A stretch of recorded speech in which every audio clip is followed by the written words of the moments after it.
이 육신으로 우리의 조상 1절에서부터가 이제 육신으로 조상된 아브라함에 대해서 어떤 말을 할 수 있겠느냐 해서 그 아브라함이라고 생각했던 그 유대인들이 갖고 있는 가치관이 그 모세는 실제적인 역사의 영도자, 역사를 진짜 세운 인물이라는 그 인식이 강했던 반면에 아브라함은 우리나라로 비교를 해보면은 뭐 단군이나 고조선 때 사람들처럼 어떤 신화 속에 있는 인물, 하지만은 우리의 역사의 뼈대가 되는 하나님의 특별한 선택을 받은 인물. 그러니까 거기서 나타나고 있는 그 유대교의 속성 중에 하나는 막연함과 모호성입니다. 그러면서 그것이 결탁되고 있는 또 하나의 성향은 뭐냐면 숭배 의지예요. 그러니까 유대교가 상당히 정교하게 보이는 것처럼 보이지만은 그 중심을 들어가 보면은, 특별히 우리가 신학적 관점에서 그 중심을 목파해 보면은 아브라함에 대한 어떠한 그 평가에 대해서 한 호탈이라도 부정적 평가를 하기를 되게 무서워해요. 예. 물론 모세도 마찬가지겠죠. 모세에 대한 랍비들의 해석은 모세가 신이더라고요. 거의 보면은 모세를 해석할 때는, 아니 하나님을 해석할 때는 난 그런 줄 알았어요. 하나님을 해석할 때 목욕을 하고 띠를 두르고 무릎을 꿇고, 근데 모세의 말씀을 또 이렇게 듣는다고 할 때도 무릎을 꿇고, 그런 행동들을 반복하는 거 보니까 어떤 위대한 신앙의 선진들에 대한 존경심이라는 차원을 넘어서서 어떤 모호함 속에 가로잡혀 있는 거는 신화적인 것이고, 신화적인 거는 숭배적인 관점으로 결합이 되는 것 같아요. 그러니까 무조건 믿어야 된다는 것으로 귀결된다는 거죠. 근데 그 모습은 이상하게도 그 교회가 갖고 있는, 모든 교회가 그런 건 절대로 아니고요, 종교가 갖고 있는 거울하고 너무 비슷한 면이 있습니다. 믿기만 하면 구원을 얻는다라는 어떤 그러한 모티브가 어떤 우리가 사유하고 생각하고 그 생각을 통해서 그리스도의 영이 들어와서 그리스도의 영이 우리의 생각을 견인하는 그러한 프로세스 자체를 배제시키고, 어떤 초자연적인 음성에 대한, 오늘 초자연적인 믿음에 대한 막연한 기대. 근데 막연하다고 표현을 하지 않죠. 왜냐하면 거기에는 믿음이 들어가고 신뢰가 들어가고 약속이 들어가니까, 아, 약속을 하셨으니까 이루실 거야, 약속을 하셨으니까 성취하실 거야 라는 것으로 믿게 되는 거는, 분석해서 우리가 표현하면 그거는 막연하고 모호한 사실은 기대라고 얘기할 수 있어요. 자기 확신. 예, 그렇죠. 그리고 자기 다짐이고. 예. 그러면서 이제 조금 더 그걸 확장해서 말씀드리면, 자기 다짐이 자기 혼자만 하게 되면은 그 동력을 이룰 수도 있어요. 근데 자기 다짐이 전통이 되거나 제도가 되고, 우리 윗 어른들도 이렇게 해왔고, 그리고 우리도 이렇게 했고, 또 그게 또 새가 크게 되면은 이게 진리로 둔갑해버리는 그런 상황을 볼 수가 있습니다. 예. 그래서 오늘의 이 교회의 모습이라는 부분은 사실은 왜 우리가 해체주의적인 관점을 가져야 되냐고 말씀을 드리냐면은, 항상 이런 질문은 필요해요. 지금 여집사님 외에는 아무도 그리스도를 믿지 않는다라고 하는 그런 사실은 전제 인식은 필요하거든요. 네. 그렇게 될 경우에 내가 계속 믿을 수가 있을 것인가라는 질문은 좀 필요한 부분인 것 같아요. 그러니까 누구도 이제 만약에 이 성경에 대해서, 아니면 변개된 성경을 읽고 있고 나만 이 성경을 읽고 있다. 근데 그 과정에서도 그럼 내가 이거를 확증하면서 내 안에서 가져갈 수가 있겠는가? 근데 사실 되게 그거는 회의적이라고 보거든요. 예. 그러면 그게 전환될 수 있는 그러한 패러다임에서 벗어날 수 있는 길은 무엇이냐? 바로 나와 하나님과의 1대1의 관계. 우리가 항상 뭐 여러 회에서도 이야기하는 관계지만은 요거는 정말 실제적인 관계로 들어올 수가 있는 것 같아요. 그리고 이 1대1의 관계에서, 아까도 오후에 나눴었지만 1대1의 관계에서 또 중시가 되는 거는 독생자 정신 중에 하나인데요.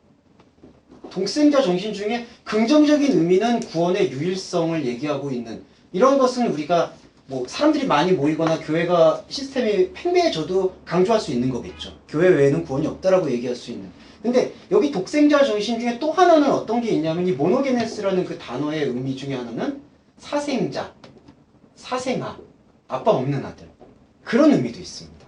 그러니까 이런 의미가 왜 모노게네스가 발전이 됐냐 하면은, 모노게네스라는 의미가 사생아라고 발전된 이유는 뭐냐 하면은, 그때 당시에 출교당한 이들의 가족, 자제, 이런 사람들에게도 모노게네스라는 이름을 비유처럼, 은어처럼 사용했다는 것을 볼 수가 있습니다.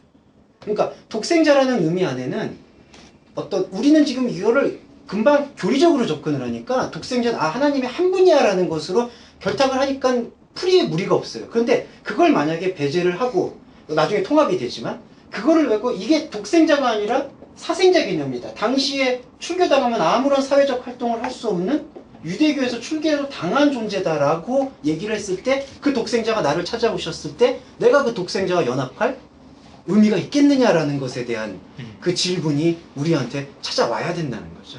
예.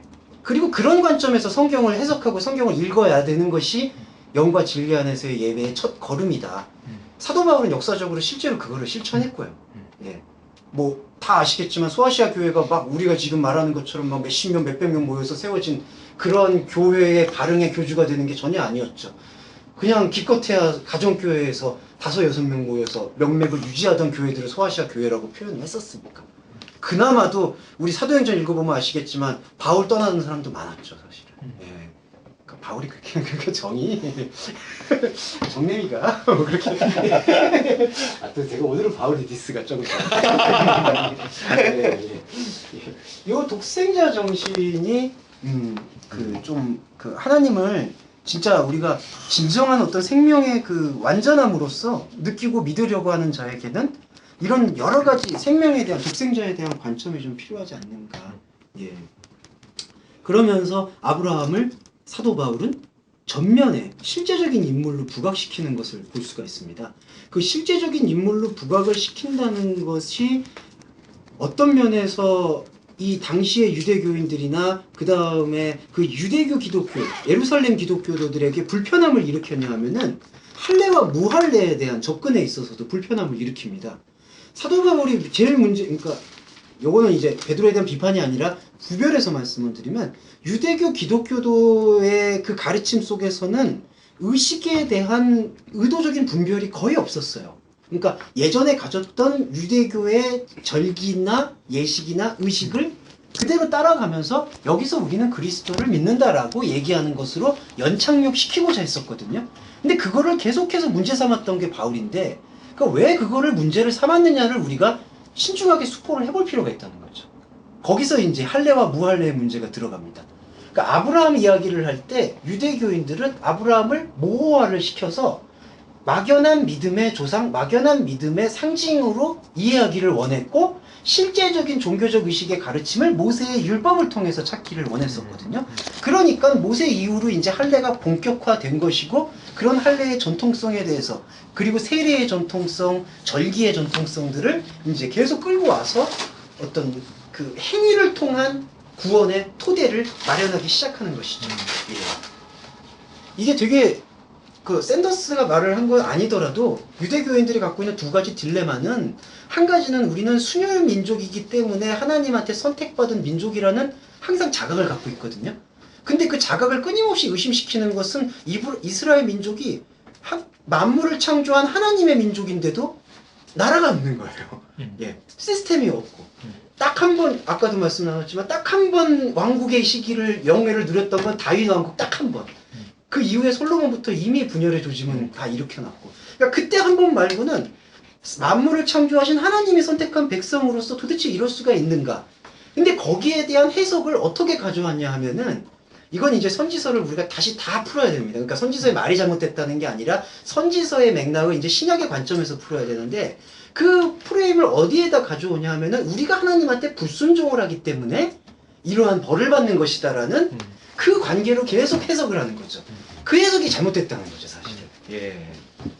그 야훼 하나님이 이스라엘 민족을 선택한 거는 도리어 신약의 관점에서 봤을 때에는 이사야서 53장에 가장 어울리는 텍스트 같습니다. 그러니까 가장 흠모할 것이 아무것도 없다라는 상태. 그러니까 그 얘기는 뭐냐 하면은 하나님이 보내신 자 그리고 메시아의 왕국이라는 것은 우리의 눈에 보이는 대로 평가받지 않는다. 그러니까 상대적으로 상대적으로 눈에서 가장 비천한 것 그런 것만이 아니라 그런 진영 논리에 의해서 움직이는 게 메시아 하나님의 나라가 아니야라는 것을 이스라엘 민족 당시에 중대 근동 보면은 가장 그러니까 좀 표현이 죄송한데 잡족 중에 하나잖아요. 사실 이스라엘 민족이 그렇게 위대한 거는 이제 시오니즘이 본격적으로 더딥혀진 21세기 이후에 지금에 와서 이제 유대교인들이 미국의 군부를 잡고 그 다음에 이스라엘이 이제 패권을 잡으려고 하니까 그렇게 부각이 된 것 뿐이지 이스라엘 민족들이 똑똑하고 유대인들이 똑똑한 거는 분명히 알려져 있는 일이었지만 야훼 하나님이 유대인들을 선택한 것이 그들의 어떤 특출남을 선택한 것이 아니라 바로 이 프레임을 깨기 위한 만인의 메시지를 위해서 계시를 주셨다는 것을 볼 수가 있습니다. 예, 그게 이제 이스라엘 민족을 선택하고 있는 그 부분에 대한 초점인데, 근데 당시에 유대교인들이 갖고 있는 생각은 우리가 불순종해서 율법을 제대로 지키지 않아서 더 잘 지키면 됐을 텐데 하는 후회와 회한을 가지고 가가지고 그걸로 다시 자기 다짐을 만들어가는, 그렇게 해서 일련의 효과도 봤죠. 탈무드라든지 이제 유대교 교육이라든지 엄격한 교육을 통해서 그렇게 성장을 했겠죠. 하지만 그러한 성장이 지금 계속 이 그리스도의 그 생명복음과는 멀어지게 만들고 있는 것을 우리는 확인할 수 있지 않을까. 예. 그래서 사도 바울이 이 아브라함을 끌어오면서 할례와 무할례를 집어넣고 있는 바로 그 목적 중에 하나는, 하나님은 모든 이방의 하나님이 되신다. 그랬는데 여기서의 그 에드노스가 사실은 유대 안으로 소급이 됐죠. 근데 이때의 유대라는 거는 지역의 의미가 아니라 하나님 앞에서, 안에서 발견되는 존재. 근데 이 발견되는 존재가 역사적 맥락 속에서는 흠도 없고, 죄송합니다. 아무 흠모할 것이 없는, 보잘 것이 없는. 그래서 이거는 예수의 가르침으로 올리고스로 귀속이 돼서 없는, 여기까지도 이제 올라가는 것 같습니다. 아주 적다라는 게 결국 이것이 소급돼서 올라가면은 너희들 안에 믿음이 없다라는 것을 사실은 의도하고 있는 것을 살펴볼 수 있기 때문에, 그래서 이 에드노스는 결국 유대를 매라는 것이고요. 이 유대라는 것은 지역 의미를 넘어서서 영의 의미로 우리한테 지금 다가오는 것을 볼 수가 있습니다. 예. 그래서 하나님은 모든 이방의 하나님이 되시는 거죠. 예. 근데 이제 요 맥락하고 지금 같이 연결되면, 왜 그럼 하나님은 이방의 하나님이 되시느냐? 이것은 어떤 부분이냐면 하나님과 우리와의 다름을 설명해주는 유일한 재료가 됩니다. 예. 이방이라는 것은 이질적인 속성을 얘기하고 있거든요. 근데 이 이질적인 속성이 하나님이 찾아왔을 때 구별되는 이질적인 속성이 보입니다. 그러니까 내가 하나님과 다르구나.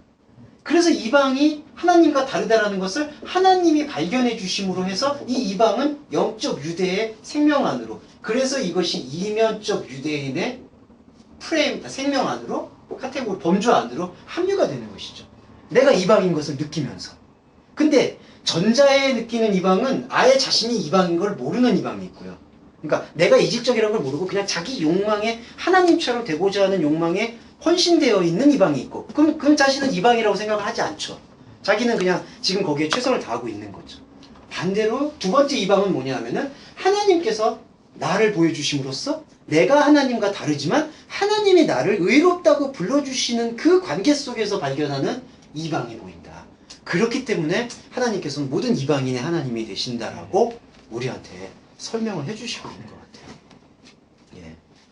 근데 이제 여기서 이 지역 보이는 것, 이게 우리를 옥죄게 되면은, 그래서 제가 이제 이 가견적 교회가, 요거는 좀 이제 우리가 교회 생활을 하고 있기 때문에 말씀을 드리면, 가견적 교회, 소속 교회의 개념이 계속 조금은 건강하게 경계해야 될 필요가 있다라는 게, 이 에드너스의 상태 속에서 우리는 그리스도의 은혜를 발견을 했잖아요. 그럼 그리스도의 은혜를 발견한 것이 이례적 사건이냐? 그게 아니라 그 그리스도의 은혜를 발견함으로써 그리스도의 말씀과 우리가 동행하면서 나의 이방됨을, 그러니까 이때는 이 전자의 이방이 아니라 그리스도 안에서 발견된 이방됨을 계속해서 추구해 나갈 때 우리는 장성한 자의 분량에 이르는 것이거든요. 근데 이 장성한 자의 분량에 이르기 위한 이방에 대한 인식이 이례적인 걸로 그쳐버리고, 우리는 은혜로 구원을 받았기 때문에 이제는 이면적 유대인이다. 근데 그 이면적 유대인의 해석이 계속되는 지속성의 해석이 되는 게 아니라 이제 내가 다시 지역이나 보이는 것에 유대인이 되었다라는, 그래서 눈에 보이는 세례를 받았다든지 눈에 보이는 할례를 했다든지 그렇게 돼서 나는 그리스도 교인이다, 나는 믿음을 받았다, 구원을 받았다라는 어떤 자기 다짐적인 그 목표에 헌신이 되면은 이 유대는 다시 보이는 거에 예속되고, 이것은 다시 예전에 말했던 전자의 후자의 이방이 아니라 전자의 이방, 이방인 것도 모르는 거. 그러니까 자기도 모르고 들어가려고 하는 자도 막고 있는 바로 그 상태를 지금 반복하게 되는 게 아닌가. 예, 이게 지금 유대 인식에 대한 그 차이고, 그래서 사도 바울이 아브라함을 끌고 와서 이거를 계속해서 지금 판을 계속 이렇게 환기시키는 그 의도를 지금 목표하고 있는 걸 볼 수 있습니다. 어떨까?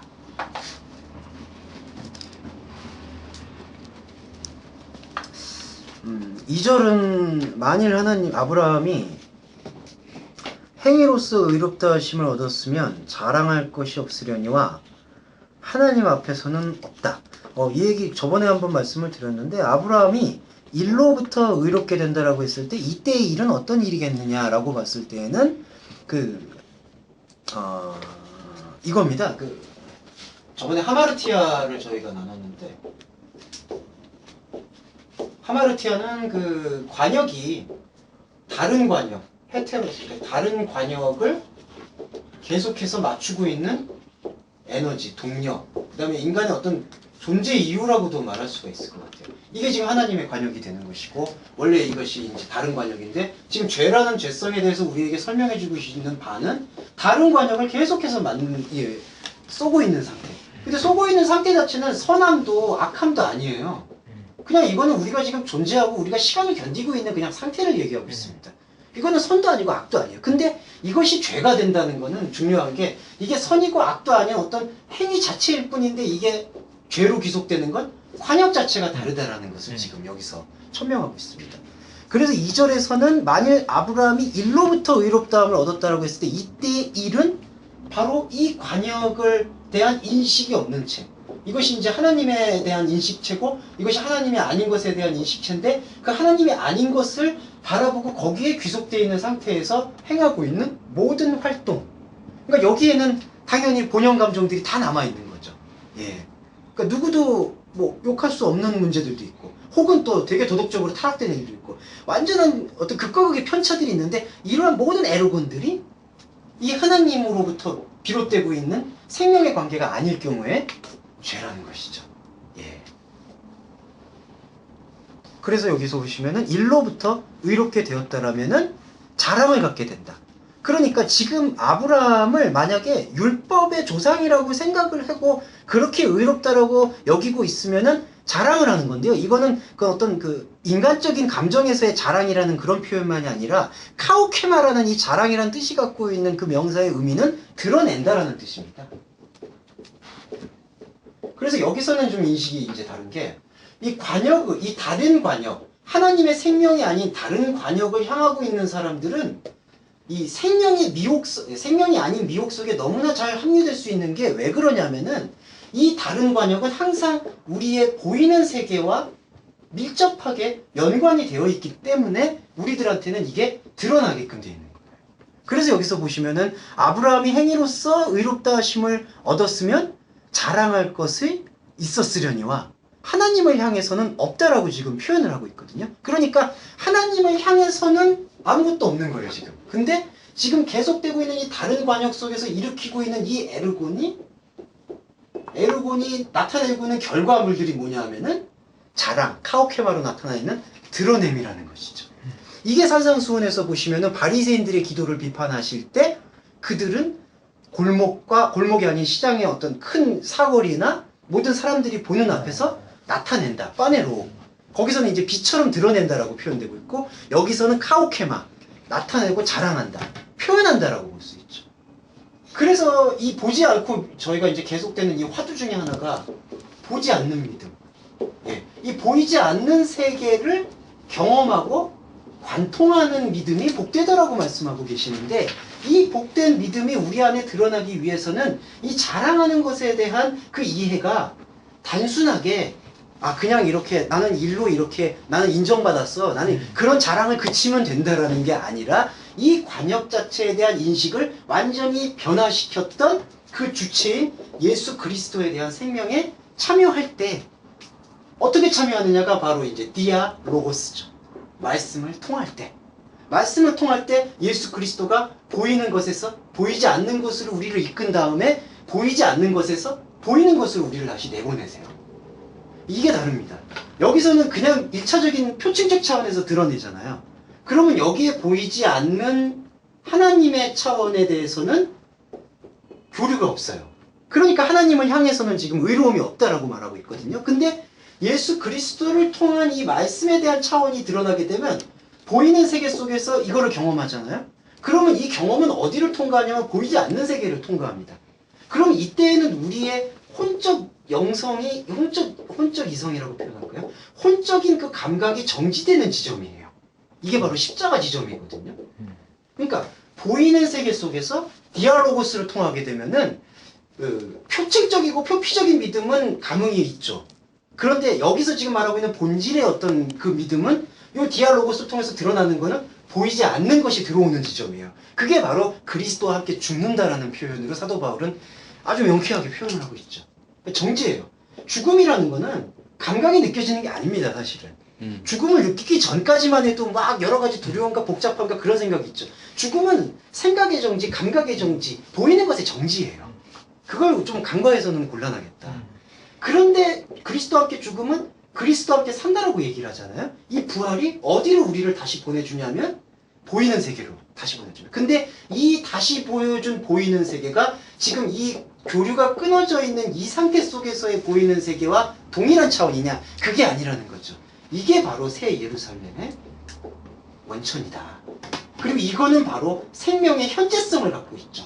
이게 바로 우리가 지금 느끼는 지금 시간 속에서 새로운 차원이 풀어지지 않으면은 실제 종말이 와서 하나님이 천군천사를 타고 오실 때에도 이것이 우리 안에서 현재 풀어지지 않으면 그분의 종말과 우리의 종말은 아무 의미가 없다는 거죠.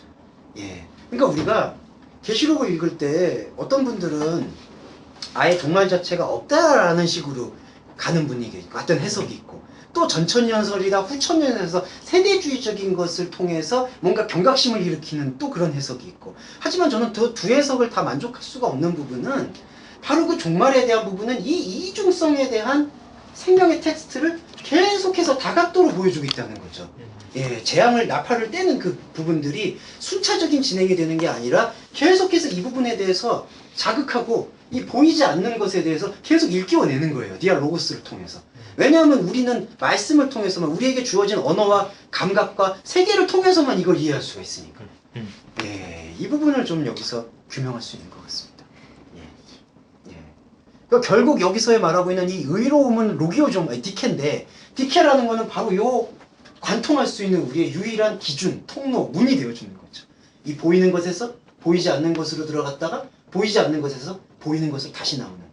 근데 이거는 이 그냥 표층적인 잘라지는 이 사망 나라토스에 예속되어 있는 드러냄과는 다른 거죠.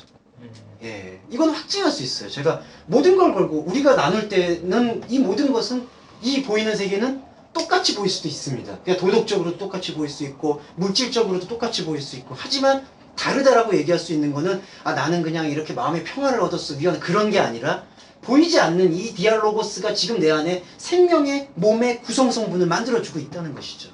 그러니까 사도 바울이 모든 기득권을 그렇게 그렇게 사도 바울이 그렇게 신념이 뭐 투철하긴 했죠. 투철하긴 했지만은 그래도 이런 어떤 생명의 연동 없이 다 버리는 거는 그렇게 미친 짓을 하지는 않으셨지 않았을까. 그래서 하나님 앞에서 없다라는 거는 이거는 대단히 사도 바울의 지금 표현 중에서도 되게 심각한 표현으로 볼 수가 있습니다. 여기선 그냥 자랑할 것이라고 얘기하는 게 이게 일에 대한 자랑을 얘기하는 게 아니라 보면 표현하게 될 것이다. 표현하게 될 것이다라는 것 자체가 반대로 말하면은 보이지 않는 것으로 들어갈 수가 없으니까 하나님을 향해서는 아무것도 앞에서라고 번역되는데 이제 그게 아니라 프로스라고 해서 하나님을 향해서 어떤 지향성도 없다는 거죠 한마디로. 그러니 이것만큼 애매한 게 없겠습니까? 그리고 3절에서는 성경이 이건 구약의 기록이 이제 무엇을 말하냐? 아브라함이 하나님을 이제 여기서는 그 목적격이라기보다는 하나님으로 역격이라는 조사가 이제 여기서는 어울립니다. 그러니까 하나님으로 혹은 하나님에게. 그러니까 아브라함이 하나님이라는 대상 혹은 하나님이라는 어떤 존재를 목적을 두고 그것을 믿었다라는 그런 표현이 아니라 흡수가 됐다라는 표현이 조금 더 적합합니다. 하나님에게 하나님으로. 그러니까 이때의 믿음은 아까 말씀드렸던 그 막연한 기대의 막연한 어떤 소망에 기댄 믿음이 아니라 나는 예수님이 무염수태로 태어난 걸 믿어. 나는 예수님이 부활하신 걸 믿어. 그렇게 믿는 동기에는 목적격이 들어가요. 나는 예수님을 믿어. 예수님의 부활을 믿어. 예수님의 구원을 믿어. 근데 지금 여기서의 아브라함의 그 믿음은 그런 믿음의 동의로서의 믿음이 되는 게 아니라 경험한다는 거죠. 하나님으로, 하나님에게. 그러니까 여기서 좀 중요한 게 여기서 약간 민감할 수가 있는 게 아브라함이 어떤 완전한 신앙의 표적처럼 처음부터 투철한 신앙 정신을 가지고 그 믿음을 올곧게 믿어서 그것이 하나님 앞에 의인으로 인정받은 것이 아니라 아브라함이 갖고 있는 삶의 과정 속에서 계속해서 아브라함이 한 일은 하나님에게 하나님으로 믿었다는 거죠. 하나님을 경험했다는 거죠. 계속. 예. 그러니까 우리의 믿음도 마찬가지입니다. 지금 저희가 눈으로 보이는 부분이나 어떤 감정적인 변화가 보이지 않는다 하더라도 지금 우리가 갖고 있는 인생이라는 이 시간을 투자하고 인생을 걸어서 하고 있는 행위가 뭐냐면 하나님을 경험하는 행위죠. 디알로고스. 로마서를 지금 있는 행위가. 예. 그러니까 이것은 하나님에게 하나님을 경험한다는 믿음. 그러니까 이때의 믿음은 내가 무언가를 믿는다라는 동의의 믿음이라기보다는 사실은 오히려 얘기하면 부정의 믿음이라는 표현이 더 어울립니다.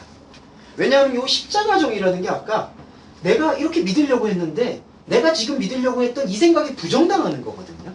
그래서 복음서에 보면은 이제 유명한 고백 중에 하나가 주님 내가 믿습니다. 내가 믿음 없는 거를 이끌어달라.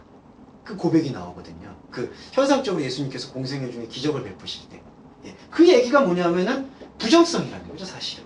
근데 이 부정성이라는 게 이제 뭐 좌절하거나 감정의 부정성만을 얘기하는 게 아니라 믿음이라는 거는 아 내가 이렇게 여기 적힌 그대로를 믿을 거야. 그런 체험이 아니라 나는 이 말씀을 겪을 거야.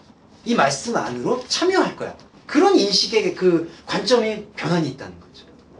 그러니까 이 축자연감서는 전 지지해요. 이 축자연감은 저는 의미가 있다라고 생각을 하는데 이 축자연감이라는 의미가 우리한테 이 생명으로 이 진짜 인스피레이션을 줄 수 있으려면은 이거는 하나님의 말씀으로 완전히 결정된 거니까 이것을 믿으면 된다라는 게 아니라 이것 안으로 들어가고 참여하고 끊임없이 질문하거나 묻고 그래서 하나님 안에서 나의 발견 내가 죽고 그리스도가 사는 그 디알로고스를 계속해서 체화시키는 예배에 노출이 될 때 이 말씀은 축자 영감이 된다는 거죠. 1.1획도 오류가 없어지게 되는 거죠.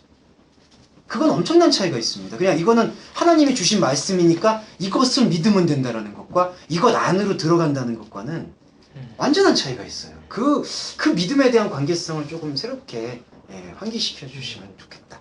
뭐 이미 여기 모여 계신 분들이야 다 환기하고 계시지만 아브라함이 그 하나님을 믿음으로 또 하나님으로 받아들이고 믿었다는 것이 아브라함의 그 행함 제가 보기엔 이삭 전 사건 이전에는 그냥 계속 실패되는 그렇죠. 세상을 세상으로 그냥 바라보는 그렇죠. 듯한 모습인데 하나님은 이것조차도 그렇게 바라보신다는 뜻인가요? 아니면 이것은 아브라함이 그 하나님으로 생각하지 못했던 모습이었는데 그 이후에는 다른 모습을 얘기하는 건가요?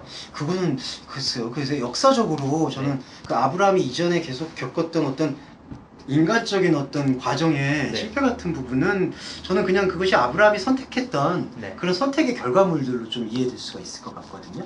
근데 이제 그런 부분들이 저는 근데 큰 관점에서는 하나님을 겪는 과정으로 이렇게 소급될 수가 있지 않을까. 그게 왜 중요하냐면은 저희가 그 말씀에 대한 차원을 얘기할 때 이제 이 시간과 하나님 시간관의 들어옴이라는 걸 묵상할 필요가 있거든요. 그러면은 하나님 시간이라는 것이 들어왔을 때 일어나는 현상 중에 하나는 우리의 과거가 하나님의 차원에서는 기억되지 않는다라는 특성이 있습니다. 그러니까 그게 이를테면 과거가 변화받는다라고 얘기를 할 수가 있겠죠.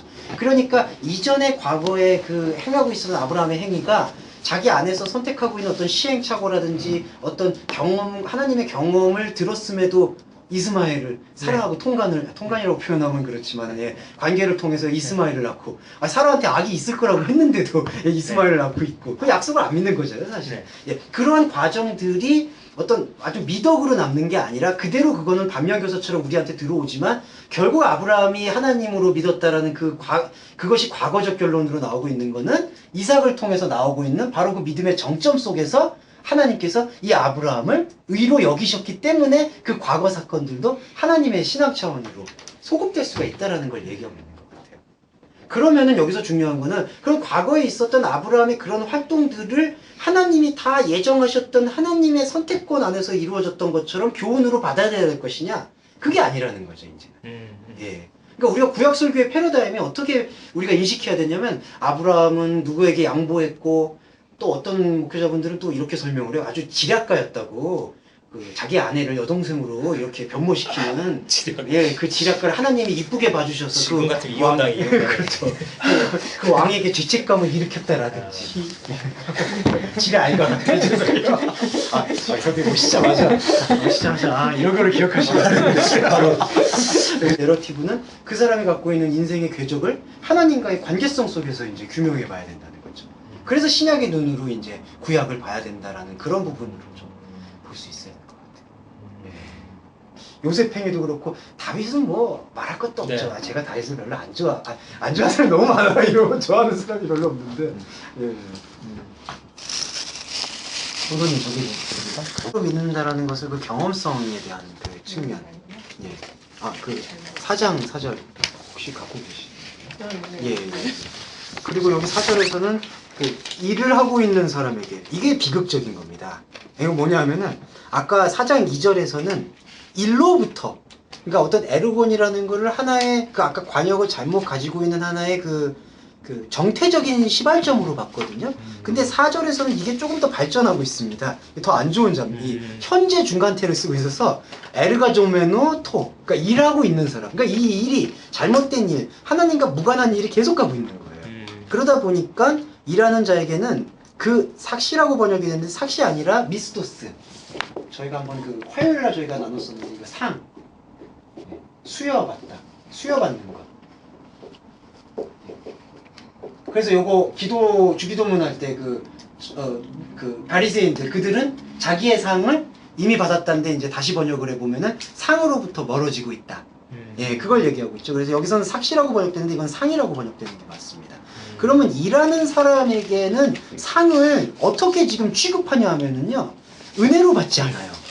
이게 문제예요. 맞아. 예.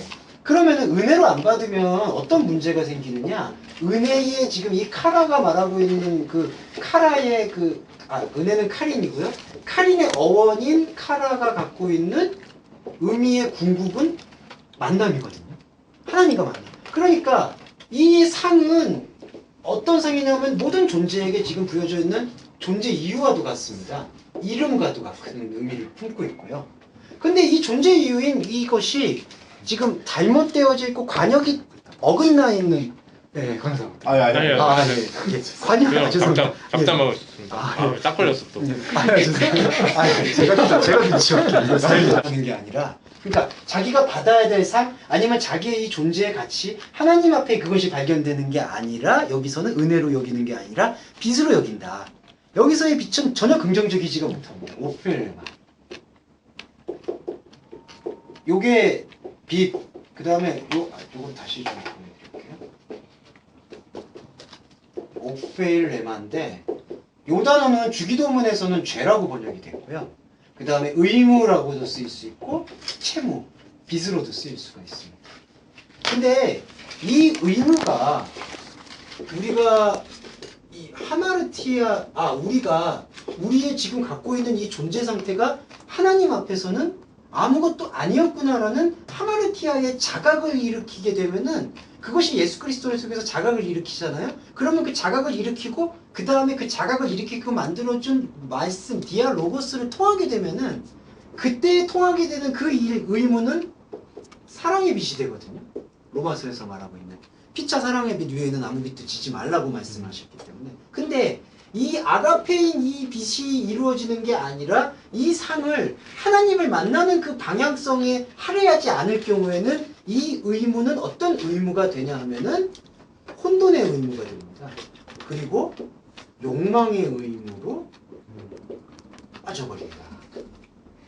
그러니까 이 빚은 계속 늘어나는 거예요. 무의미한 채무가 늘어나는 거죠. 예. 우리가 경제활동할 때에도 무의미한 채무 같은 거 무분별한 명품 소비라든지 아니 그냥 명품 소비가 검사해야 되겠어. 예. 나 아니야, 나 완전 오늘 아니야. 네, 명품을 경멸하시네요. 예. 저 경멸하지는 아니 경멸 아니세요? 부정한데 그 부정도 사실 긍정도 아니거든요. 그러니까 어떻게 보면은 그냥 우리가 그러니까 우리가 우리 존재로서 지금 살아가고 있는 자체가 사실은 하나님과 떨어져 있다라는 상태를 보여주고 있으니까 하마르티아는 떨어져 있는 상태. 예. 부정적인 상태로 근데 그걸 우리가 말씀을 통해서 발견하게 될 때에는 내가 하나님과 떨어져 있다라는 것을 발견하게 하니까 부정적 의미로 볼 수 있고요. 근데 이제 조금 여기서 델리키트한 게 부정적 의미로 보여주게끔 만들어준 존재가 그리스도 예수를 통해서 보여지잖아요. 그러니까 이렇게 보여지게 되는 의미로서의 죄는 하나님 앞에서 발견되어지는 이 죄는 긍정성을 갖는 거죠. 왜냐하면 내가 하나님과 떨어져 있다는 사실을 그리스도를 통해서 발견하게 되었으니까. 예. 근데 요 오페일레마 같은 경우는 아까 변조선생님 말씀처럼 긍정의 의미와 부정의 의미가 사실은 조금 확연한 면은 있습니다. 그러니까 긍정성에서의 빛을 탕감하는 건 사랑의 빛을 우리가 탕감해주고 있을 때, 예, 이 죄에 대한 자각을 일으키고 이때는 어떤 강론적인 죄가 아니라 하나님과의 단절을 하나님을 통해서 만나게 됐으니까. 그래서 이것이 내 이웃을 사랑하라, 하나님을 내 몸과 같이 사랑하라는 것으로 귀속이 되니까 이때의 이 채무를 다 청산하는 과정은 긍정적 의미의 죄가 되는 거고요. 아, 그렇죠. 이게 죄라는 단어이기도 하니까. 그게 아니라 만약에 이걸 잃어버린 채 지금 이 하마르티에는 자각이 없는 채로 이 오페일레마를 대하잖아요. 그러면은 하나님을 만나는 이 은혜의 카라, 은혜의 만남과는 무관하게 지금 무엇을 보게 되냐 하면은 아까 말씀드렸듯이 지금 우리에게는 편의상 구분하면 하나님의 생명, 보이지 않는 관역이 있고 보이는 세계의 관역이 있는데 보이지 않는 세계가 드러나지 않고 보이는 세계만으로 이 오페일레마를 청산하려고 하면은 계속해서 이 불교 용어 써서 죄송합니다. 업이 쌓인다라고 좀 표현할 수가 있는 겁니다. 예. 왜냐하면은 욕망은 계속해서 자기를 또 불만족과 두려움과 공포와 예, 거기로 이제 귀속시키니까. 예. 하마르티아를 예. 그냥 우리의 존재적 자아의 모습이라고 봐도 예, 될까요? 그것도 정확한, 예, 적절한 표현이세요. 예. 그러니까 그렇게 표현하시는 저는 우리가 의도를 좀 끌고 가야 될 필요가 있는 게 자꾸 죄라는 단어에는 뭔가를 지어서 버린 그 결과에 대한 것으로 계속 인식을 하잖아요. 근데 하나님께서 알려주시고자 하는 죄는 사실은 좀 역설적이지만 사랑의 죄거든요. 너희가 나와 떨어져 있다는 사실을 당신이 보내신 자 그리스도를 통해서 알려주시는 거니까. 그러니까 그렇게 표현하시는 게 하나의 어떤 존재의 요소, 존재의 상태, 그렇게 접근하는 게 바람직하다라고 보고 있습니다. 그 존재적 죄인 뭘 하고 안 하고가 죄가 아니라 예. 그걸 하나님과 하나여야 되는데 예. 죄하고 하나가 된 거죠. 그렇죠. 예. 죄 자체가. 그러니까 죄라고 하나가 돼 있으니까 이 죄라는 구별 인식 자체가 없는 거고 자신이 죄인이라는 자각 자체가 없는 거죠. 근데 죄인이라는 자각이 없는데 자기가 죄인이라고 하고 있는 그 고백은 그럼 어떤 고백이냐가 이제 바로 그 양심 측면에서의 죄책감. 또 하나는 전도사님 죄송해요. 율법 자체에서 느끼는 좌절감. 요 두 가지가 이제 발목을 붙잡죠. 예. 그러니까 사도 바울은 이걸 강하게 느꼈었고요. 나는 하나님께서 보이는 세계에 주셨던 율법을 얼마나 잘 지키려고 노력을 하고 발버둥을 쳤는데 발버둥을 치면 칠수록 좌절을 하는 거예요. 예. 왜냐하면은 이게 너무나 안타까운 게 이게 충돌을 해요.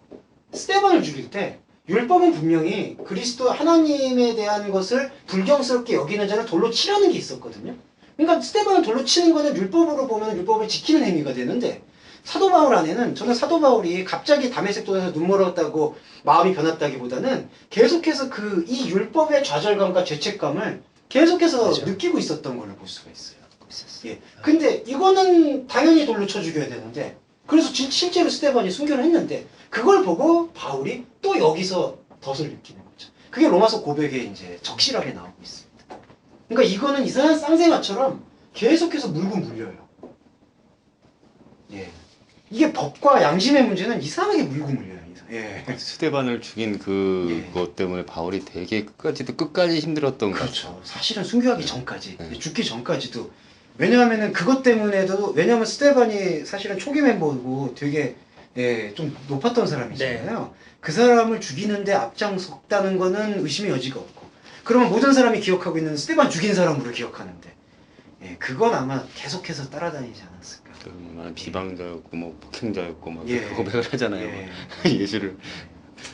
그러다 보니까 사도 바울 서신 보면은 약간 사족이라고 생각할 수 있는 부분도 없지 않아 있어요. 내가 막 뭐 파손도 당하고 그래도 말씀이죠. 당연히 말씀이죠. 거기에 의심의 여지가 없지만 예, 근데 자꾸 그 여기서의 그 충돌에 대한 고백을 끄집어내고 싶어하는 맛을 좀 볼 수가 있어요. 그래서 저는 이거는 좀 발견이 되는 것 같아요. 이 생명의 관점을 완전히 전환시키는 속에서 하나님의 사랑의 빛을 가하게 될 때 여기에 대한 컨트롤과 자각이 저는 생긴다고 보여요. 그러니까 어떤 게 지금 내가 살고 있는 삶 속에서 내 자유의지로 하나님의 이 생명의 관점을 취할 수 있는 것인가에 대해서 생각하게 되고 선택하게 되고 거기에 따라서 실행하게 되고 근데 이 하나님의 보이지 않는 이 생명에 대한 자각으로 인한 사랑의 빛을 갚는 그래서 매번 하나님을 만나는 예배가 결여된 상태에서 종교심에 빠지거나 아니면 세속적인 욕망에 귀속된다 하면은 이 두 가지 딜레마 속에서 계속해서 충돌하고 있고 그 다음에 또 안타까운 거는 죄송해요. 예. 이것이 충돌이 되면은 그래도 좋죠. 예, 이거는 좀 우리의 현상주. 이거 여기에 대해서 아예 무감각해 돼버리면요. 한 존재는 그냥 율법주의자가 되고 그냥 산에 가서 돌을 닦거나 수도원에 들어가서 수생을 하거나 또 한 존재는 아예 사이코패스가 되는 거예요. 아예 양심을 마비시키는 거죠.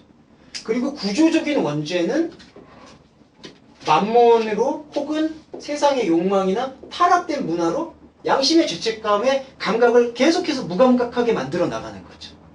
예. 근데 이제 그러면 교회의 존재 이유에 대해서 고민을 해봐야 되는데 교회의 존재 이유는 힘들어도 여기서부터 계속 단추를 풀어야 돼요. 말씀에 대한. 예. 그래서 여기로 나아가야 돼요. 근데 그게 아니라 일단 여기가 워낙 타락했다고 생각하고 여기를 먼저 뜯어 고쳐야 된다라는 그런 생각으로 가니까 여기에서 이제 진영 논리가 생기는 거죠. 그러니까 여기에서 더 깨끗하고 더 순결하고 더 청결하고 더 가난하고 예, 더 나누고 더 네, 베풀고. 더 나누고 더 베풀고 그래서 이제 사실은 저것도 하나님을 향한 예. 열심이잖아요. 그렇죠. 예, 근데 열심이죠 그 사실. 하나님께 열심히 있는데 예. 지식에 쫓은 것이 아니라 예, 예. 사실은 자기의 의를 그렇죠. 세우기 위해서 예, 하는 예. 그러니까 그게 여기선 자랑이라고 나왔죠. 근데 이 자랑이 어떤 그냥 자기가 내가 한 걸 이렇게 과시하려는 그런 자랑이 아니라 그 자기 안에는 그것이 진심이고 그것을 베풀고 싶어 하는 것인데 이게 뭐가 잘못됐냐라는 거죠. 근데 이게 문제가 여기다가 종교가 들어가면 심각한 게 이게 지금 하나님 이름이라고 했는데 하나님 이름을 여기다 그냥 박제화를 시킨 거예요. 그러니까 나는 믿음으로 구원을 받았다라는 것을 그래서 성경에 다 그 얘기하니까 그 얘긴 그 얘기야. 그냥 1년에 한번 성경 통독하면 돼. 그래서 이거는 그냥 텍스트대로 남겨놓고 이거는 그대로 남겨놓고 사랑의 빛의 관계에 대해서 그대로 남겨놓고 지금 이 상황으로 지금 이 성경이 가르고 있는 가르침을 갖다가 다 접목시킨다는 거죠. 예. 너희 의의가 바리새인과 서기관보다 낫지 않냐면 못 들어간다. 그런 식에 대한 해석이 이 해석으로 가서 우리가 풀고 난 다음에 봐야지 그걸 바로 여기다가 접목시키니까 미치는 거죠. 예, 이거는 안 됩니다. 이거는 진짜 안 돼요, 사실은. 예. 이러면은 무너져요, 계속. 공멸할 수밖에 없는 관계성을 지금 갖고 있어요. 예. 그래서 프로테스탄트는 이거에 대한 고리를 끊어낼 수 있는 어떤 유일한 장을 만들어주는 저는 소중함이라고 생각해요. 그 캐톨릭은 계속해서 이 논리에서 가장 선한 것, 여기 안에서 가장 선하다고 생각할 수 있는 최선을 이제 올려놓고 그거를 어떤 모든 사람들이 보편적으로 존경할 수 있는 것으로 추앙시키기 시작했죠. 교황에 대한 이미지화는 그렇게 저는 만들어졌다고 보여요. 저 중세시대 교황은 쓰레기였죠. 요즘 쓰레기라는 표현을 했죠. 아니 무슨 교황의 결혼은 결혼도 괜찮아. 일부 닫혀져 있고 뭐 그냥 닫혀지면 말을 안 하고 막 이렇게 근친상간에다가 뭐 말할 수가 없죠 사실은. 예. 근데 가장 이제 그런 걸 이미지화 해버리니까 지금에서는 이게 가장 사회적으로 선하다는 것으로 이제 그래도 캐톨릭은 믿을만해. 이제 이런 식으로 이제 딱 못 박는 거죠. 그럼 이렇게 될 경우에는 이 프로테스탄트라고 얘기하고 있는 이 말씀의 장이 펼쳐지기가 힘들어져요. 왜냐하면은 프로테스탄트라고 표방을 했을 때에는 시작점이었거든요. 칼빈하고 루터가. 그러니까 말씀의 일자라는 첫 열매를, 그러니까 첫 시작을 던진 거예요. 그거에 불과하거든요, 사실은. 그러니까 그들의 어떤 역사적인 위험을 평가절하자는 게 아니라 그게 대단한 거죠. 그러면 우리는 그 시간 동안 400년, 500년 시간 동안 그거를 지속시켰어야죠. 예, 진보시키고. 거기 안에서 생명의 열매를 맺는데 최소한 기여를 했었어야죠. 근데 그게 아니었다는 게 오늘의 현실에서 지금 어떻게 선교에 대한 모든 가르침이 지금 이 부분에서 계속 쳇바퀴 돌듯이 이렇게 놀아나고 있느냐. 구원파는 그냥 이거예요. 영신무감각이에요. 보면. 그냥 여기서 이거를 그냥 이례적 사건으로 본 거고 이거는 어떻게 되는지 상관없다. 그러니까 이 프레임이에요, 사실은. 예. 이 프레임하고 아무 상관이 없는 거죠, 여기서도. 예.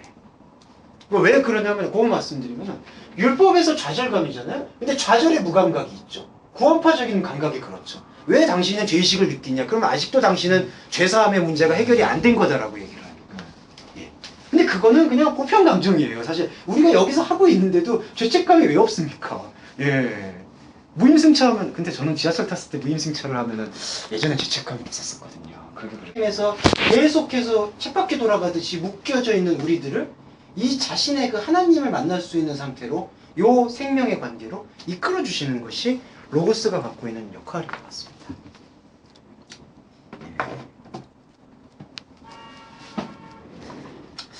예, 그리고 이제 5절하고 6절 같은 경우는 더 예민한 부분입니다. 목사님 죄송한데 예, 여기서 예. 일하는 자는 예, 지금 하나님을 모르는 상태에서 계속해서 짊어지게 되는 그 무거운 멍에 그렇게 좀 표현될 수 있는 것 같아요. 그 은혜를 진짜 전적인 은혜를 못 받아들이고 네. 받았으니까 이제는 내가 예, 좀 돌려드려야 된다. 예. 그런 걸로 자꾸 그거 다시 돌려드리면 사실 안 되는 거예요. 예. 돌려드릴 수도 없지만 예, 돌려드릴 수도 없는 건데 뭘 돌려드리겠다라고 자꾸. 예. 근데 이제 예. 좀 위험한 게 지금 예. 저런 이렇게 논리들이 있지만 예. 그 아브라함 텍스트를 봤을 때 그것들이 하나님 의지로 여겼다는 것은 예. 그것들이 어느 정도 시간의 간극도 좀 필요한 것 같고요. 예. 그 안에서의 어떤 예. 판단을 유보하고자 하는 예. 모습 또한 우리 현실적인 기독교 안에서 좀 필요한 게 아닌가. 아, 판단을 유보하는 예. 태도. 예. 그러니까 어떠한 은혜를 받았으니까 그거에 대한 보답이 모습이 예. 어떻게 시대마다 다른데 아, 그것들을 그렇죠. 정형화하고자 하는 것도 또 예. 하나의 예. 은혜를 다르게 표현하는 방법이 아닌가. 근데 그게 이쪽은 과하다고 해서 예. 나는 과하지 않아서 이 사람 이상하다라고 판단할 수 없지 않을까라는 생각이 들어요. 왜냐하면 하나님의 시간 안에는 그렇죠. 그러니까 은혜에 대한 예. 반응을 말씀하시는 네. 거죠. 예, 그렇죠. 근데 지금 좀 그런 것들이 진영 논리가 좀 많이 나눠져서 그렇죠. 과도한 기쁨과 그런 예. 것들이 표출되는 것 또한 방종이라고 여기고 오히려 또 이쪽은 그것들을 최대한 절제하면서 하는 것도 그렇죠. 자유롭지 못한 모습이 아닌가라는. 감흥에 대한 표현이나 네. 반응들을 이제 맞죠. 그렇게 판단할 수 있을 것 같아요. 근데 그것을 판단하는 기준도 보면 네, 여기 윤리도덕적 중에 그 노모스 안에 있는 걸로 판단을 해서 그런 거예요. 맞아요. 그 판단하는 또 기준 자체가 그 노모스 기준으로 과도하다 아니면은 그렇죠. 너무 억제돼 있다. 네. 거기서 그런 문제가 눈으로 왜곡되는 또, 거죠. 보게 된다면은 그러니까 그 감정 표현들 자체는 다 상황이나 아니면 자기 자신이 느끼는 편차에 따라서 다 다양하게 나올 수 있는 부분일 것 같다는 생각이거든요. 예. 그러니까 사실 뭐 이제 그 은혜 받은 대로 예. 마땅히 저런 그 지금 사회적 보편적 윤리 도덕적인 면도 예. 당연히 그 예. 소위 예전부터 말했던 빛과 소금의 예, 그런 그렇죠. 나올 수밖에 없는 건데 그렇죠. 그것이 각각 사람마다 틀리거든요. 맞아요. 좀 주어진 상황에 따라서 뭐 봉사라든지 아니면 사람에 대한 관계라든지 그런 것들은 다 상황에 따라서 좀 나타날 수도 있고 때로는 충돌할 수도 좀 있다고 보거든요. 네. 하시는 분들은 다 충돌되는 것 같아요. 자기가 믿고 있는 또 신념이 있으니까 신념의 차이도. 저런 게 딱 우리들이 보기에는 우리 눈에는 보여지는 거고 우리 눈이 보기에는 선으로 보이는 거예요. 사실은 저기서 선과 악이 나뉘니까. 예, 그렇죠. 예. 그게 선악 논리의 좀 함정이니까. 예. 그리고 그렇죠. 그 5절은 이제 일을 안 해도 경건치 아니한 자를 의롭게 한다. 그리고 이를 믿는 자에게는 그의 믿음을 의로 여기신다. 그 다음에 6절은 다윗이 이게 참 이거 아시겠지만은 다윗이 지금 7절에서 그리고 8절에서 보면은 이건 제가 기억하기로는 시편 고백 쪽으로 제가 기억하고 있습니다. 예, 다윗의 고백 중에. 네. 예, 그 구약에 지금 그걸 인용하고 있는데, 네. 근데 이 구약 인용에 대한 거는 바울의 해석이에요. 뭐냐면은 이런 것이 없이 하나님께 의로 여기심을 받은 사람의 행복에 대해서 다윗이 이렇게 얘기한 게 아니에요. 예. 예. 그러니까 다윗이 지금 불법이 용서를 받았고 죄들이 덮여졌던 자가 복이 있다는 건 자기 얘기입니다. 예. 자기가 그때 우리아라는 그 사건을 통해서 지은 죄잖아요. 근데 여기서는 사도 바울이 이거를 어떻게 표현했냐면은 다윗은 그때 구약 기록에서 흔히 말하는 자범죄라고 표현하고 있는 자기가 지었던 죄에 대한 하나님의 사하심을 고백한 거거든요. 구약의 고백은. 근데 바울이 그 구약의 고백을 어떻게 이 본질 안으로 끌어왔냐면은 그거를 일한 것이 없이 하나님한테 의로 여기심을 받은 사람의 행복이라고 표현을 한 거죠. 그러니까 바울은 그때 자기가 지었던 죄가 사함을 받았던, 그럼 그때의 죄는 요 사도 바울이 말하는 요 죄가 아니라 자기가 우리아를 범했고 자기가 많은 사람들의 피를 보았던 그거에 대한 죄책감의 호소를 사함받았다라는 것에 대한 기쁨이었거든요. 근데 이 구약의 기록을 사도 바울이 완전히 본질층위로 재해석한 거예요.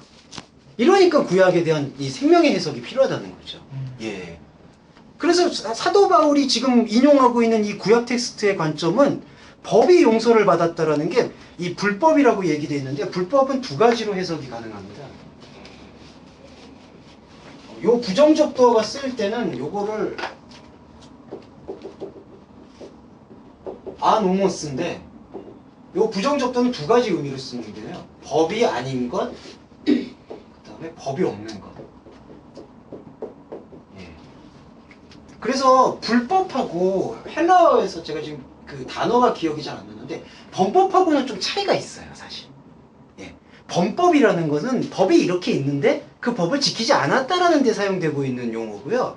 이 아노모스의 원래의 뜻, 이 불법은 법이 없는 것, 예. 법이 아닌 것. 그래서 법이 아닌 것이 용서를 받았다라는 건요, 법의 실체가 들어왔다는 얘기고, 법이 없는 것이 용서를 받았다라는 것은, 법이 없는 것이 용서를 받았다라는 것은 그리스도의 법이 들어왔다는 얘기고요. 법이 아닌 것이 용서를 받았다라는 것은 그리스도의 법이 아니었던 것이 떠나가고 그리스도의 법이 들어왔다라는 게 법이 아닌 것이 용서를 받았다. 이 용서라는 건 아피엠인데, 떠나보내다? 죄송합니다.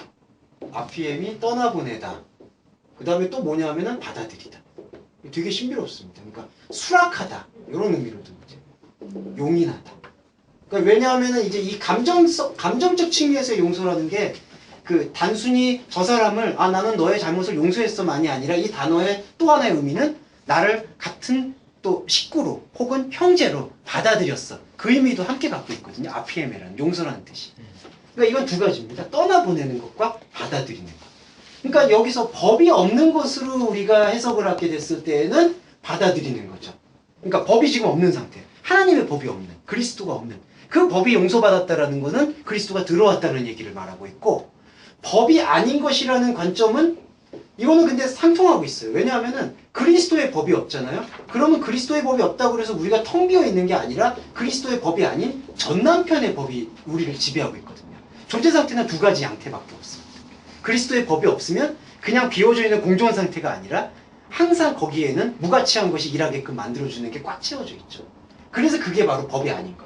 순서를 보면은 법이 아니었던 것, 전남편이었던 것이 떠나보내는 거고, 그 다음에 법이 없었던 우리 안에서는 있을 수가 없었던 그 법이 들어오는 것, 불법이 용서받는다라는 것, 그게 복이 있다는 거죠.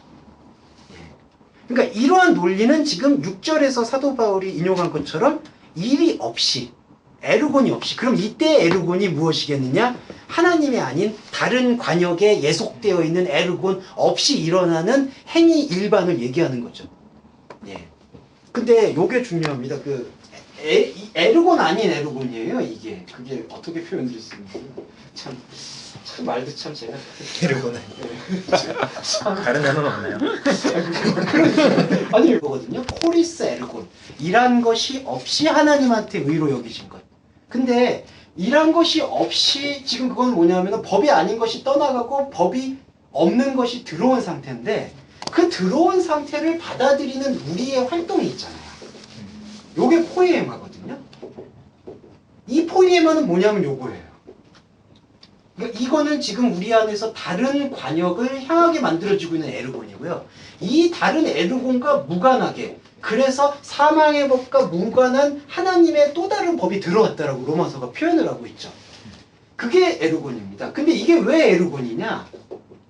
이거는 의고 디케거든요. 디케고 존재론인데, 그리스도가 들어온다라는 거는 주체는 그리스도가 되시지만은 그리스도가 들어온다는 거는 우리의 활동을 새롭게 해준다는 얘기예요. 왜냐하면 우리의 영을 살리는 존재니까. 예. 그래서 성경에서는 좀 예민하게 이거를 구분하고 있는데 한글 번역은 잘 구분을 안 하는 게, 성령이 있고 영이 있거든요. 이 푸뉴마의 개념과 그 다음에 푸뉴마 하기오. 성령은 우리 안에 있는 이 죽어 있는 영을 구별해서 살려준다라는 그런 역을 이제 감당하고 있습니다. 그러니까 사실 우리 모든 존재에게는 이 영이 내재되어 있는데 죽어 있고 그걸 없다라고 표현한 것이죠. 그러니까 왜냐하면 우리 의지로 그거를 왜냐하면 죽어 있는 존재 물리적으로도 죽어 있는 존재도 살아낼 수가 없잖아요. 예, 그걸 얘기하고 있는 거예요. 근데 그리스도가 오셔서 십자가와 부활 사건을 보여주셔서 없었던 죽어 있었던 이 영을 살려주는데 그게 바로 푸니마 하기오라는 거죠. 예. 그래서 이 일은 그런데 이 푸니마 하기오는 누구를 위한 것이냐? 바로 다른 존재가 아니죠. 우리를 위한 거고 더 깊이 들어가면 나를 위한 거죠. 예. 나의 영을 살리기 위해서 그분이 오신 거예요. 그러니까 그게 철저한 대속 사건의 본질로 볼 수가 있어요. 예. 그래서 여기서 이 성령이 영을 살려주기 때문에 이 영은 어떻게든지 여기서의 이 척붙임 활동에 노출이 되어야 돼요. 이걸 이제 생명 노출이라고 표현할 수가 있는데, 그럼 그건 우리는 이 에르곤, 관역이 다른 상태 속에서 욕망과 코스모스인 세상과 관계와 감정에 호소하는 이 모든 에르곤과는 무관하게 들어온 생명의 법과 반응하는 법이기 때문에 이 에르곤이 하나님의 포이엠하고 이 활동이 바로 그리스도인의 행함이고 유일한 종교 신앙 행위가 된다. 예. 그럼 저기 지금 이 밑에 에르곤이 예.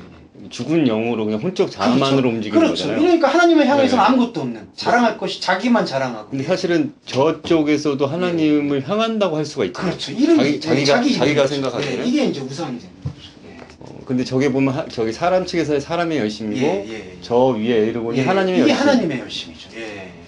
그래서 이게 에르곤이 이제 이 에르곤을 완전히 압도하는 거예요. 그렇죠. 그렇게 될 경우에는 이 일들이 이제 관역을 이 다른 관역을 벗어나서 그리스도의 관역 안으로 합류가 되니까 뭐든지 먹든지 마시든지 무슨 일을 하든지 하나님의 영광으로 소급될 수가 있다는 거죠.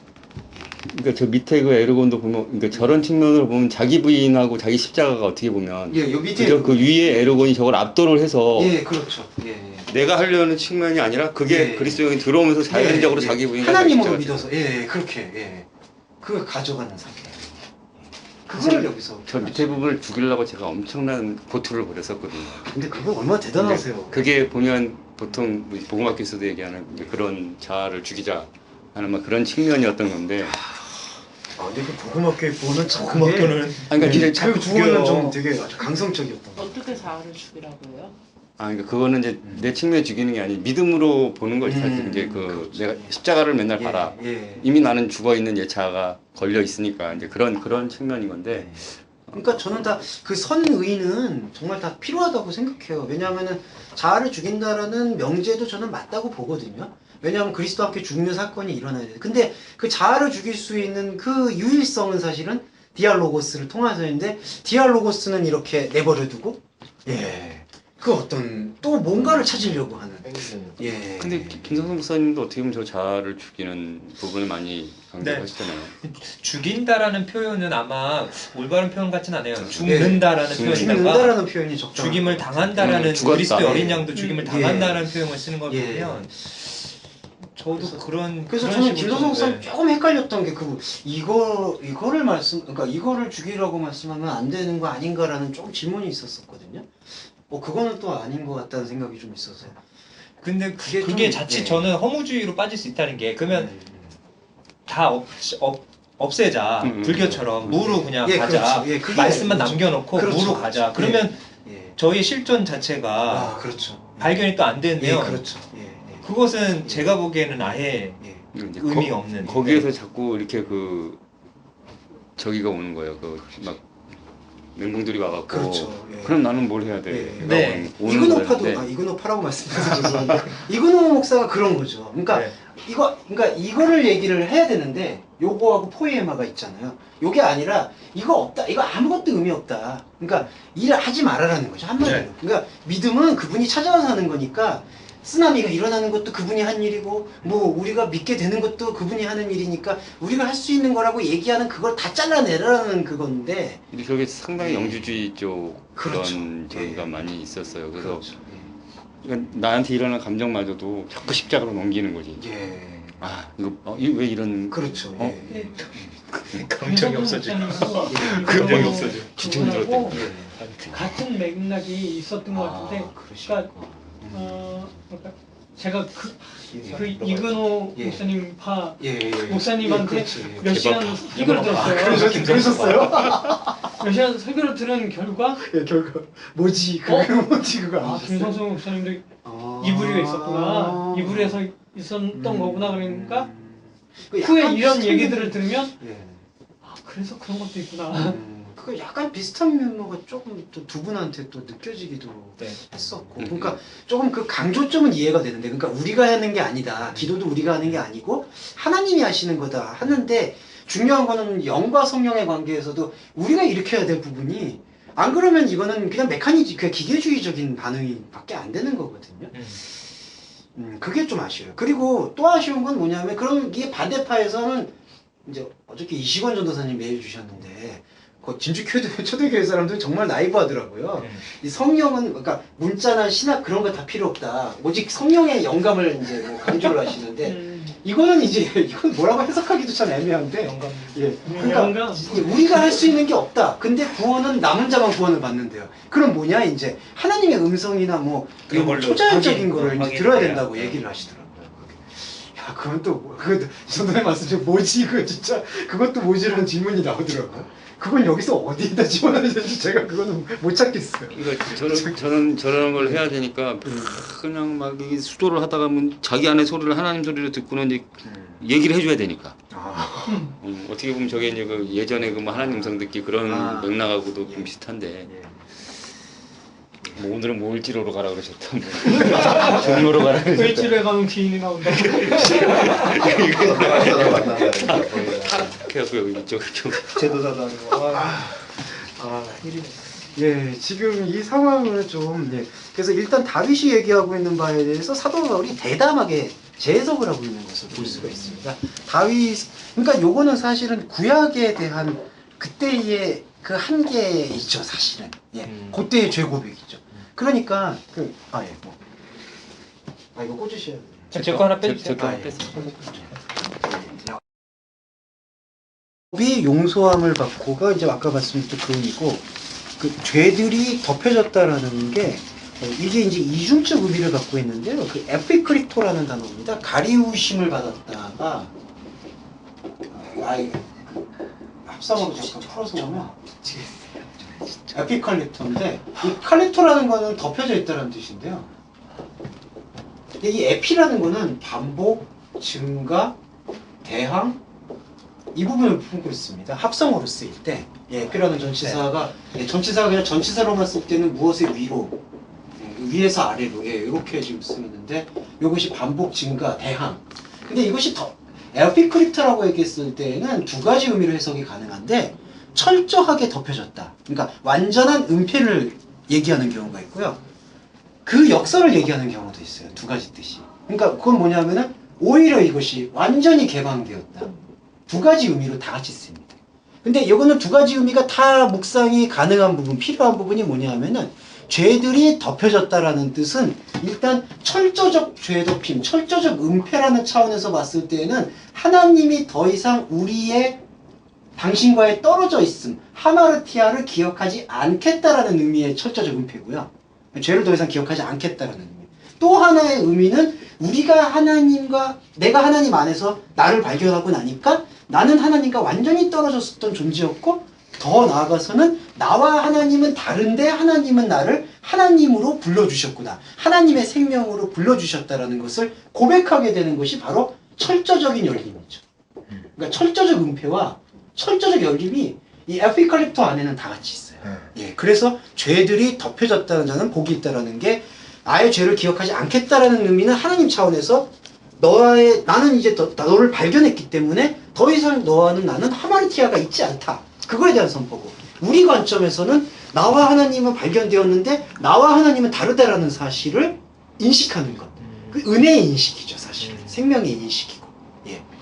근데 영지주의나 합일주의자들은 그거에 대한 인식을 거부해요. 그러니까 망하라고 그걸 표현을 하죠. 이제 신비주의자들은 내 안에서 자아를 잃어버린다. 관상기도의 어려움이나 위험성은 그 망하에 있는 것 같아요. 그러니까 자아를 잃어버린다라고 이제 기도나 명상과 묵상 중에 자기를 잃어버리고 내 안에 완전히 하나님의 감각이 나를 지배한다. 근데 그게 하나님의 감각이라고 과연 볼 수 있을까? 마흔이에요, 마흔. 예, 그거는 저는 심각한 의문을 말이 안 표현하고 돼요. 싶은데. 예. 배고파요. 근데 예, 하나님 보시고 배고파. 맞아, 배고파. 예, 예, 그 망하는 이런 그 나와 하나님과의 그 존재의 다름에 대한 그 생명의 긴장, 텐션, 그게 없어요. 맞아요. 예, 그게 없어버리면은 이게 무너지는 거예요. 네. 그냥. 예. 그래서 제가 장신이 돼서도 이상하게 관상 기도를 많이 또 최근에 이렇게 하더라고요. 예. 근데 그게 저는 불교에서 말하는 그냥 삼매에 빠지는 것과 크게 다르지 않아 보이는데, 근데 어떤 분들은 그게 심리적 치료는 된다고는 하는데 그것도 임상학적으로 또 다 맞는 것도 아니고, 예. 더 어떤 분들은 더 혼란스럽기도 하고. 뭐. 되는 건 되고 안 되는 건 안 되죠. 예, 그렇죠. 그런 것 같아요. 그게. 심리라는 게. 그리고 그게 죄의 쓴뿌리를 일으키고 이 죄를 다시 숙주처럼 자라나게 한다. 근데 이거는 아까 말씀드렸듯이 여기서 보편 감정 중에 나올 수 있는 것들이거든요. 이거는 여기하고 지금 다이렉트로 결부시키는 것은 되게 곤란한 행동이에요. 예. 우리가 이 복음을 설교할 때 제일 사실 어렵기도 한 부분이에요.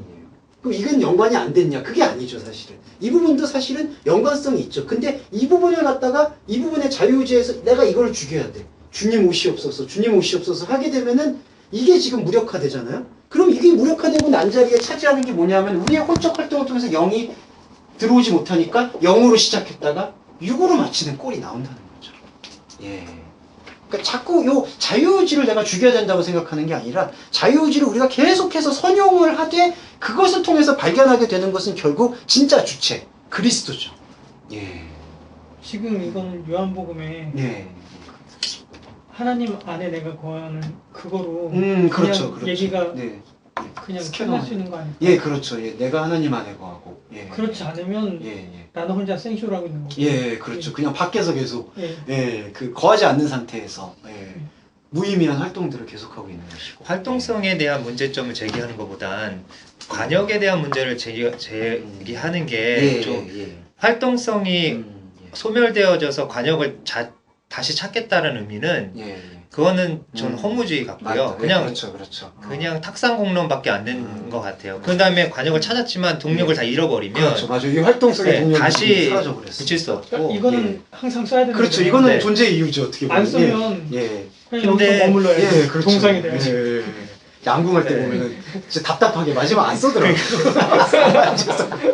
아니 빨리 시점을 써야 되는데 안 써. 숨을 쉬고 있는 이상은 그게 우리가 그렇죠. 예.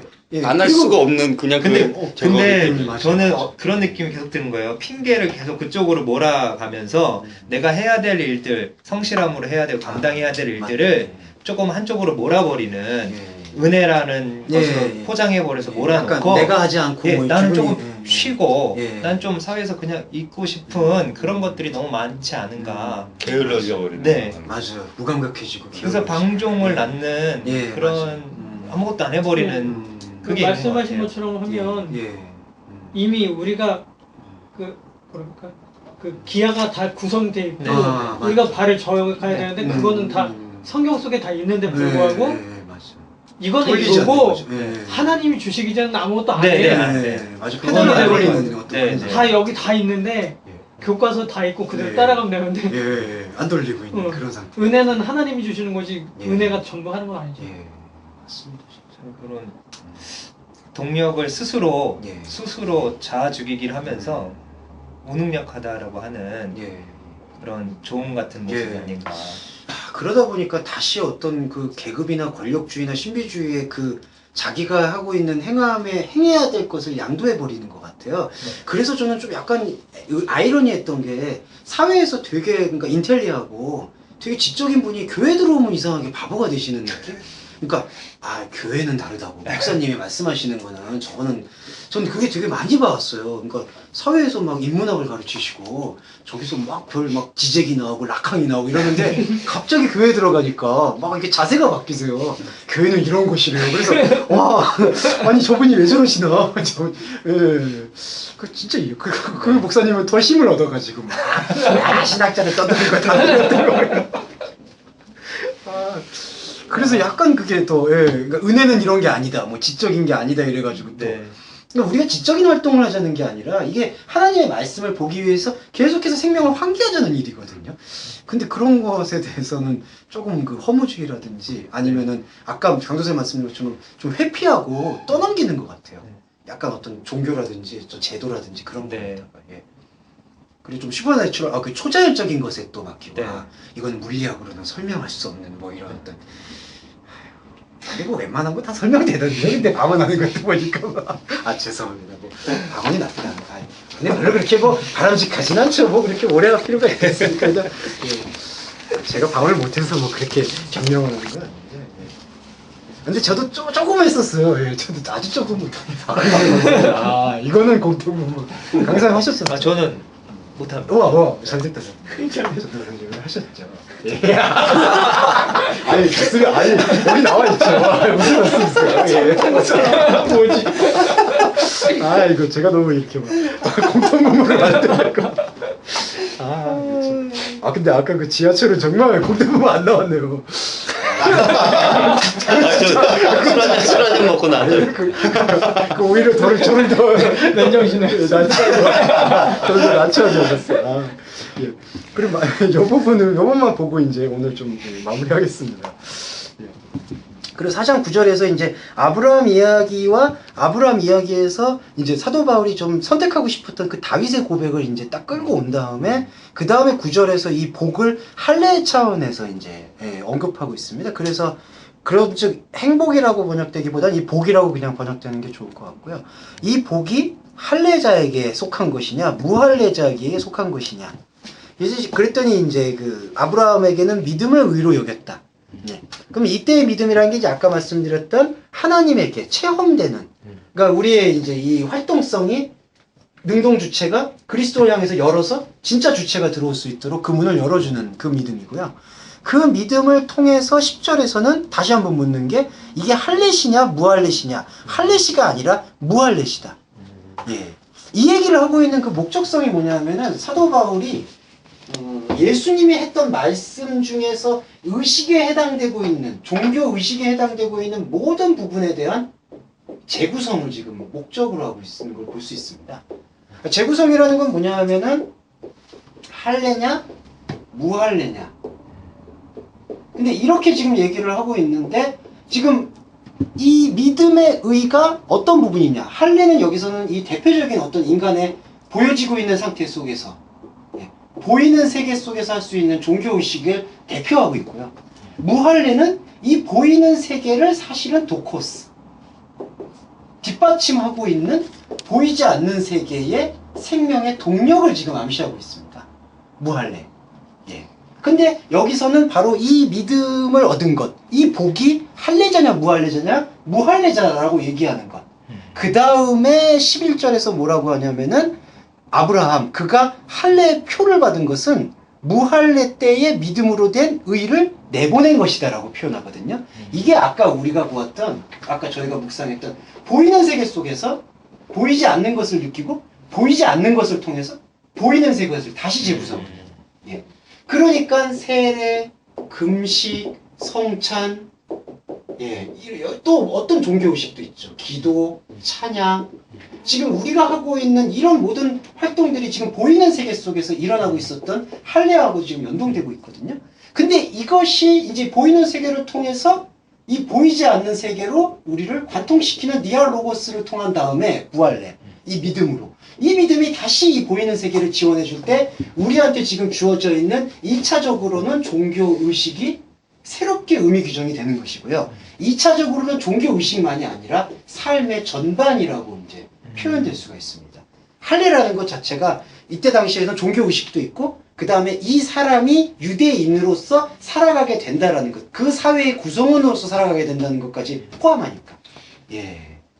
요거를 지금 볼 수 있습니다. 그래서 할례의 표적이라는 거는 예, 그러니까 그 아브라함이 그럼 할례를 왜 받았냐라는 부분이 이 무할례시에 체험했던 이것을 보이는 세계 속에서 개화시키는 역할을 하고 있다는 것이죠.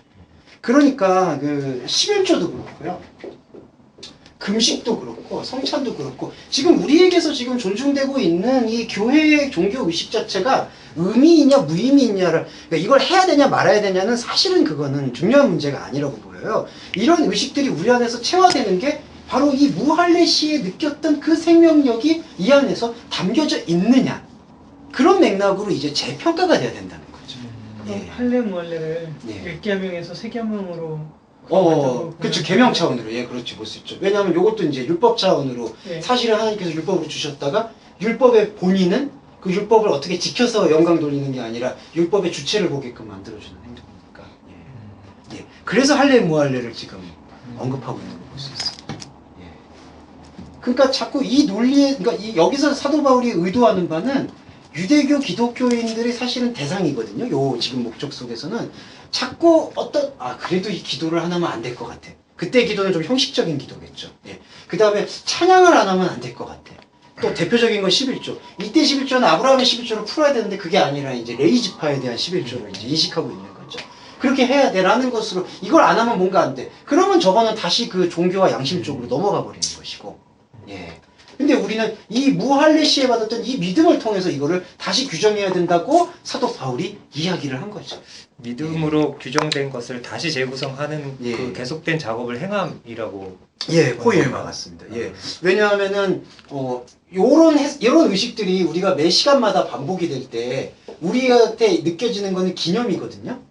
우리 안에 새겨지는 건데, 근데 그 마음의 새겨짐이 무의미 속에서 새겨지게 되면은 의미가 없겠지만은, 이 무할레시에서 가고 있는 이 디알로고스가 우리 안에서 호흡하고 있다면은, 이런 의미들이 우리 안에서 모든 것이 지원이 되는 거겠죠. 영접이라고 하는 거를 예. 보통 단 한 번 쓰는 거로 예. 사용을 하기도 하잖아요. 그렇죠. 일반적으로. 조금, 예, 이례적으로 좀 그런데 표현하는데, 예. 목사님 말씀하셨는지 모르겠는데 예, 예. 영접을 예. 우리가 관계상에서 매번 해야 되는 것이 영접이 아닌가. 그렇죠. 싶거든요. 저는, 네. 그러니까 엘라본이라는 그 영접이라는 표현이 하나님 시간에서는 저는 일회성이라고 보이거든요. 예. 하나님 시간에서는 우리를 받아요. 근데 하나님 시간을 살아가는 우리에게는 사실은 이제 계속돼야 돼. 근데 이게 이제 좀 계속돼야 된다고 했을 때 오해가 어떤 분들은 그러면 그냥 계속해서 반복하는 얘기냐, 죽을 때까지. 그런 단순 반복을 얘기하는 게 아니라 하나님 시간에서 발견되는 그 영접이기 때문에. 그러니까 향하여 계속 예, 지속적으로 나가는 거예요. 그러니까 심층으로의 몰입이죠. 어떻게 보면 사실은. 예. 깊이로의 들어감이고. 예. 그 부분은 좀 단순 반복하고는 전혀 다른 것 같아요. 근데 또 이게 만약에 뭐 예. 어느 기독교계 이슈가 되면 예. 그런 게 어딨냐. 그렇죠. 사실 시간관에 대해서 사실 재편을 해야 될 필요는 있어요. 예. 그래서 좀 저는 거기에 대해서 좀 많이 좀 계속 연구를 하고 있고 좀 신학적으로도 좀 뒷받침을 하려고 보고는 있습니다. 근데 사실 신학에서는 어느 정도 이런 어떤 파편들은 좀 주어져 있고요. 사실은 뭐 재림에 대한 부분들도 그렇고 그런 건 좀 잘 좀 풀어내면 좋은데. 근데 영접이 참 그래 민감하긴 해요. 보면은 그 이렇게 아니 한 번 받았으면 됐지 뭘 또 받으라는 거냐. 너 또 어디 네, 너는 당신은 제세례파가 아니고 3세례파냐 뭐 이러고 뭐 그런 거 아니냐고. 제세례파도 그것 때문에 되게 많이 유아세례 때 받은 거는 의미 없다. 의식 깨어날 때 받아야 된다 해서 또 제세례파도 그것 때문에 말이 많은데. 근데 제세례파는 너무 좀 안타까운 게 그걸 세례를 또 받는다고 해서 무슨 기념이 되겠습니까? 물 다시 한 번 빠진다고. 한 번 침례 받은 것도 참 그때 기억이 안 좋은데 그쵸? 형제님도 침례를 받으셨기 때문에 그 침례 고통이 아니셨죠? 예. 저는 제세를 받은 사람이기 아 제세례 이것도 저는 여기 있으시죠? 왜 그러세요? 전도사님이야 당연히 받으시면 여기 그렇죠 그 갈보리 책 거기가 제세례 받으셨죠. 근데 의미를 환기시켜주는 거는 예. 맥락이 있어요. 예, 그건 많아요. 받아야 한다기보다는 그러니까 구태함에서부터 이제 새롭게 한다라는 의미가 있으니까. 그 다음에 요거만 말씀드리고 맨날 요거만 말씀드리는데 요거는 좀 정리할 필요가 있어서요. 마지막 12절만 보시면은요. 12절은 조금 하고 다음 주에 한 번 더 연속하겠습니다. 또한 할례자의 조상이 되었다. 그러니까 무할례자로서 믿는 자의 조상이 되었다. 그 다음에 할례자의 조상이 되었다는 게요. 이게 아브라함이 이 이스라엘 민족의 조상이 되었다라는 것만을 옹호하는 게 아니라 여기 말씀드렸던 이 보이는 세계의 조상이 되었다라는 표현. 예.